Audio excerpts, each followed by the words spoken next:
First, let's begin with our weather impact alert today. It's a 1-2 punch. A lake effect snow warning and winter weather advisory is still in effect tonight for several northeast Ohio counties. Let's take a live look at slick and slippery conditions on the road tonight as lake effect snow continues to fall across northeast Ohio. The chief, Betsy Kling, standing by here in the studio with the latest. Betsy, good evening. And it's really been the wind that has been the biggest complicating factor in this. We can handle snow, we can handle cold, but when you put it all together with high winds, that means really big problems.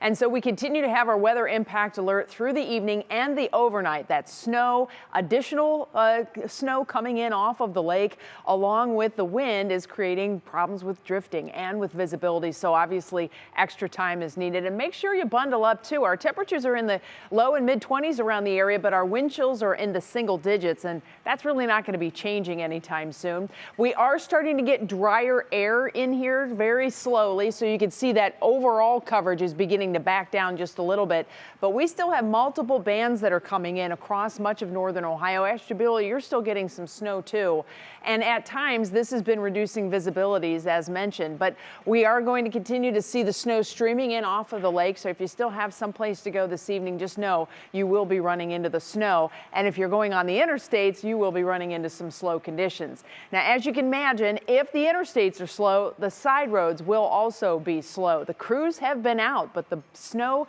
is blowing, and that is basically just preventing it from ever really opening up. So we do have some slowdown. 71 southbound at 150th. There's an accident. Also on 480 westbound at Broadway, there is an accident. And you can see if we look upstream, the snow continues to come to the south off of the northern lakes, and we will continue to watch a lake band that is east of us oscillate back to the west, and that could mean more lake impacts for Ashtabula, Lake, Geauga counties. We're going to detail that coming up with a full forecast in just a few minutes. But speaking of Ashtabula, that just so happens to be where Annabelle Childers today spoke with business owners and residents who are concerned about their safety. The city of Ashtabula is at its limit, and yet the snow is not letting up. Pretty harsh conditions. Roofs collapsing everywhere. I've been through some winter storms, but never like this. People are still stuck in their homes. Can't get out. My workers can't get out. Tina DeGeorge is a business owner here, and since the onset of the snow, her gutters have fallen from the heavy ice and her heat gave out. Sometimes it feels hopeless and you just want to give up, but you can't. Now, all of this snow has to go somewhere. These crews are picking up all the snow that's been plowed off the roads, loading up these trucks, and then dumping them in this parking lot.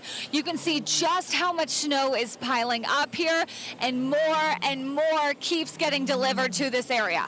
As crews continue their work, right down the road, the phone at Luigi's Pizza is ringing off the hook.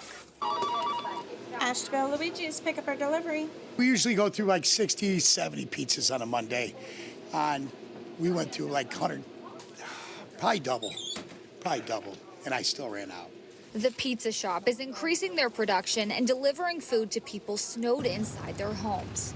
For so many, it's a race against the weather, and they can never quite seem to catch up. This afternoon, the Ashtabula City School District announced high schoolers will finish the semester remotely after the high school roof partially collapsed. It's a lot. I feel for the students, the staff, but you know what? We're going to make it work. Now, when students return from Christmas break in January, they're going to be shuffled around to different campus buildings. At this time, the district says there's no estimated timeline for when the high school will be repaired or when that roof will be fixed. They're still waiting for the word from a structural engineer. Oh, what a mess. All right, Annabelle Childers reporting live from Ashtabula. Thank you.